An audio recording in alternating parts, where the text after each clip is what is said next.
안녕하세요. 오늘은 사진을 찍는 다양한 방법을 익혀보겠습니다. 모두들 사진을 한 번쯤은 찍어본 경험이 있죠.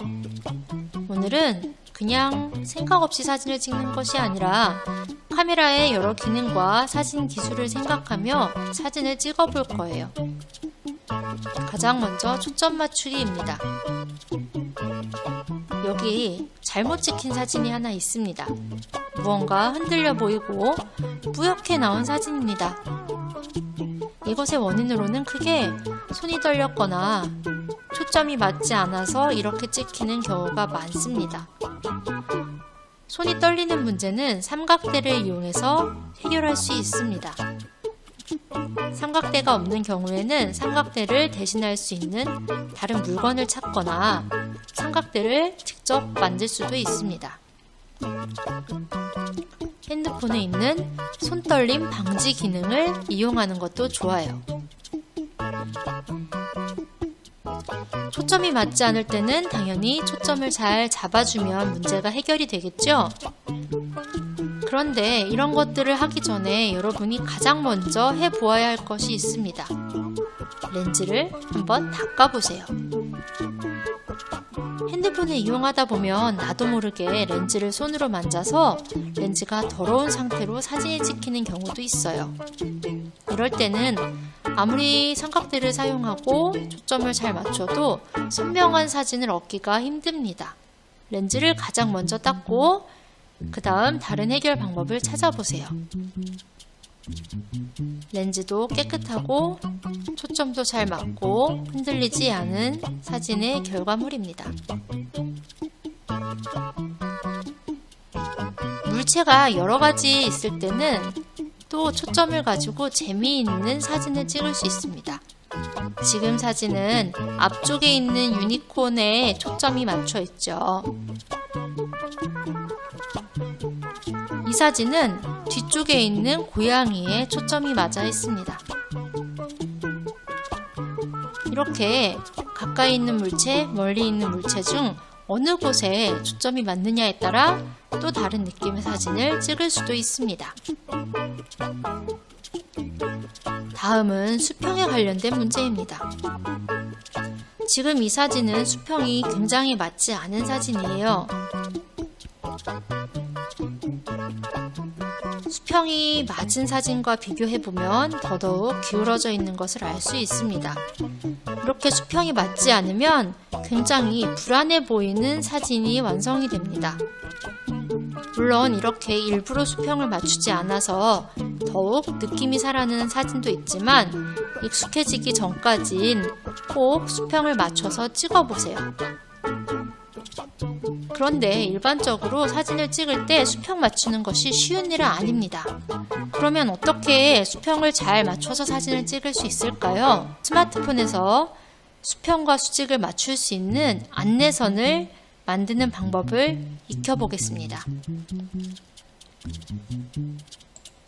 이렇게 스마트폰의 왼쪽 위에 보면 톱니바퀴 모양의 설정이 있습니다. 설정을 누르고 목록을 살펴보면 수직 수평 안내선이라는 것이 있죠. 이것을 켠 상태로 카메라 설정을 나가면 이렇게 수직 수평을 안내하는 안내선이 생긴 것을 알 수 있습니다. 이것에 맞추어서 사진을 찍으면 수직과 수평을 좀 더 쉽게 맞출 수 있습니다. 다음으로 찍는 방향에 대해서 생각해 볼까요? 우리가 일반적으로 가장 많이 찍는 사진은 이렇게 눈높이에서 찍는 사진입니다. 하지만 사진은 찍는 방향에 따라서 굉장히 느낌이 달라집니다. 눈높이에서 찍을 수도 있고 위에서 아래로 찍을 수도 있고 아래에서 위로 찍을 수도 있습니다. 어디에서 찍느냐에 따라서 굉장히 느낌이 많이 다르죠. 여러분도 다양한 방향에서 한번 찍어보세요. 특히 이렇게 아래에서 위로 찍는 것은 뭔가 웅장하고 위대한 느낌이 나기 때문에 영화 포스터 같은 것에 많이 사용하기도 하죠. 그리고 찍는 구도에 따라서도 사진의 느낌이 많이 달라집니다. 일반적으로는 이렇게 가운데에 찍고 싶은 물체를 놓고 사진을 찍는데, 이렇게 사진의 앞쪽에 많은 공간을 두고 찍는 것과 물체의 뒤쪽에 많은 공간을 두고 찍는 것은 굉장히 느낌이 달라집니다. 여러분도 여러가지 구도를 찾아서 한번 찍어보세요. 구도와 찍는 방향만 잘 골라도 사진이 훨씬 다른 느낌이 나요. 지금 이 두 사진은 같은 곳에서 찍은 사진이에요. 그런데 두 사진의 차이점이 보이나요? 가장 먼저 한 사진은 가로로 찍었고 다른 사진은 세로로 찍었습니다. 이것만으로도 느낌이 많이 달라집니다. 찍는 방향은 어떤가요? 왼쪽 사진은 눈높이보다 아래쪽에서 찍은 사진입니다. 갯벌 부분에 사진기를 바짝 붙이고 찍어 굉장히 넓은 느낌이 잘 표현되었습니다. 오른쪽 사진은 우리의 눈높이에서 찍은 사진이라 넓고 광활한 느낌은 조금 덜합니다. 이렇게 구도와 찍는 방향을 잘 골라서 한번 찍어보세요.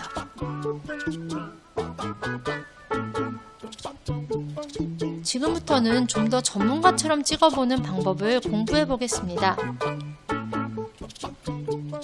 조리개, 셔터 스피드, ISO 이 세 가지를 계속 선생님이 얘기할 거니까 잘 기억해 두세요. 조리개는 보통 F하고 숫자 이런 식으로 표현이 됩니다. 선생님 핸드폰 카메라 같은 경우에는 이렇게 두 가지의 조리개 옵션이 제공이 되고 있어요. 조리개는 카메라의 눈의 부분을 빛이 많이 들어오게 열었다 혹은 빛이 조금 덜 들어오게 더 좁혔다 하는 역할을 한다고 생각하면 됩니다. 셔터 스피드는 보통 이렇게 표시됩니다. 지금 3000분의 1이라고 써있는 이것은 셔터를 3000분의 1초 동안만 열어서 사진을 찍겠다는 뜻이에요. 이 숫자가 높아질수록 긴 시간 동안 셔터를 열어놓는 것이고 작아질수록 잠깐 셔터를 열어서 순간을 포착한다고 생각하세요. ISO는 센서의 민감도를 뜻합니다. 보통 이런 숫자로 표시가 됩니다. ISO 수치가 높아질수록 굉장히 밝은 사진을 찍을 수 있지만 노이즈가 심해지는 특징이 있습니다. 이 세 가지만 잘 조정해도 한 장소에서 이렇게 여러 가지 느낌이 나도록 사진을 찍을 수 있어요. 여러분도 한번 도전해 볼게요.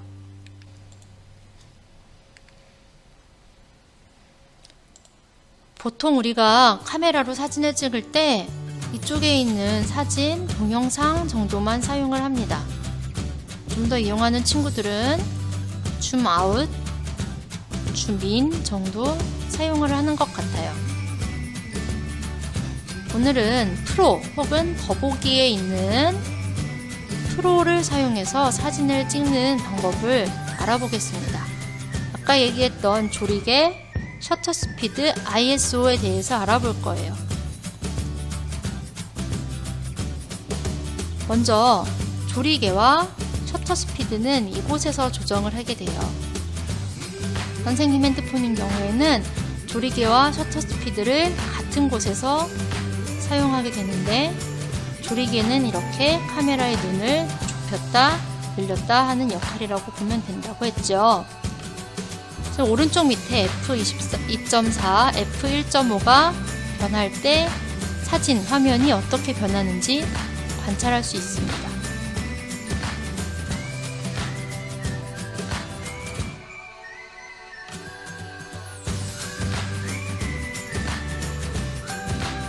그리고 셔터 스피드를 움직이면서 한번 사진이 어떻게 변하는지도 확인해 봅시다.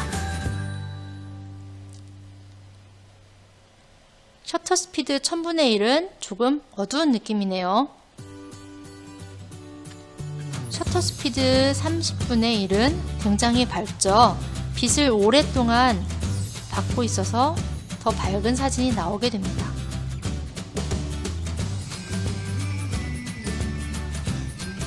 여러분도 여러분의 카메라를 한번 조작해 보세요. ISO는 이곳에서 바꿀 수 있어요. ISO도 한번 변화시켜 가면서 어떤 변화가 나타나는지 살펴보세요. ISO 수치가 작으면 약간 어두운데 선명한 사진이 찍히고, 반대로 높으면 밝지만 노이즈가 많이 끼거나 혹은 물체 형태가 보이기 힘든 경우도 많아집니다.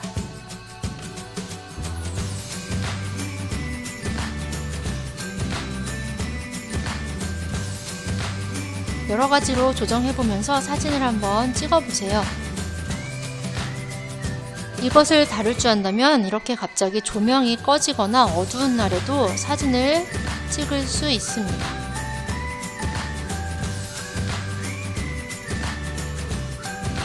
조리개와 셔터 스피드, ISO를 조정을 하면 사진을 찍을 수 있는데, 지금 선생님이 셔터 스피드를 굉장히 느리게 해서 사진을 찍어 보았어요. 이따가 이 결과물을 보여줄게요. 셔터 스피드가 느리면 이 물체들이 지나가는 잔상이 그대로 찍혀서 굉장히 잔상이 많이 남는 흐릿한 사진이 됩니다. 다음으로는 움직이는 물체에 초점을 잡아서 찍는 팁을 알려줄게요. 보통 물체를 손으로 터치해서 초점을 많이 잡는데, 이렇게 자꾸 움직이는 물체는 초점을 잡아놓으면 도망가고 잡아놓으면 도망갑니다. 이럴 때는 이렇게 움직이지 않는 곳을 초점을 길게 눌러서 잠금 초점으로 잡아주세요. 그러면 이제 초점의 위치가 한 곳으로 잠궈져서 앞에 왔다 갔다 물체들이 움직인다 할지라도 자동으로 초점을 잡는 것이 아니라 정해진 위치에 초점을 잡아 움직이는 물체를 찍기가 좀 더 수월해집니다. 이때 잠금 초점 잡는 그 위치는 내가 찍으려고 하는 움직이는 물체가 있는 곳과 비슷한 곳이어야 선명한 사진을 찍을 수 있겠죠?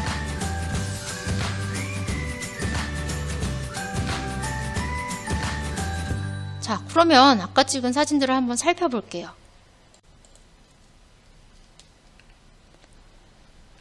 이 사진은 조명이 켜 있을 때 찍은 사진입니다. 이 사진은 조명을 끄고 난 후에 찍은 사진이에요. 차이가 거의 안 보이죠? 조리개와 셔터 스피드, ISO를 잘 조정하면 이렇게 어두운 곳에서도 사진을 잘 찍을 수 있습니다. 또한 이것들을 잘 조정하면 이렇게 굉장히 깊이감이 있는 사진도 찍어볼 수 있어요. 이번에는 셔터 스피드를 아주 느리게 했을 때 찍은 사진을 한번 보겠습니다. 굉장히 어지럽죠? 물고기들이 움직이는 잔상이 그대로 다 남아서 형태가 무엇인지 무엇을 찍은 사진인지 알 수 없게 되었어요. 이 사진 역시 방금 것보다는 조금 더 빠르지만 여전히 셔터 스피드가 느려서 물고기가 지나가는 길이 그대로 잔상이 남았습니다.